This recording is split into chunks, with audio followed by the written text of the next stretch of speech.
Sabi daw, magkano po ang tuition fee para sa international students sa Canada? Ngayon mismo na 2025, alam ko maraming mga changes sa international students. Magkano ang tuition fee? Nagre-range pa rin o depende pa rin yan sa eskwelahan na iti-take mo ha. Pero usually nagre-range siya from 15,000 or meron pa rin mga ibang schools na nagre-range from 11,000 to 25,000. Pero kung magte-take ka ng master's program, alam ko na medyo may kamahalan sila. Pero for international student, aside from the tuition fee, kailangan na meet mo rin yung living out allowance. So mas mataas ang required amount for international students, especially if you're applying for student visa application.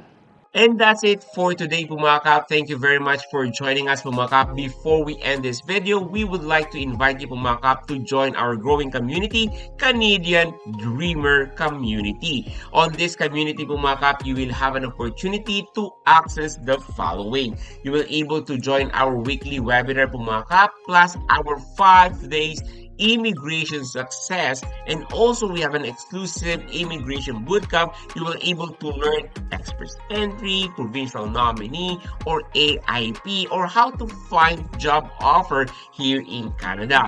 You'll be able to access also our real success stories to give you more inspiration. So we strongly suggest, mga kap, if you are dreaming to study, immigrate, work in Canada, I strongly suggest to join our growing community, Canadian Dreamer Community, mga kap. The link is in the description below, or simply type in the comment section, access, and I'm going to send directly this link to you, communitycanada.net.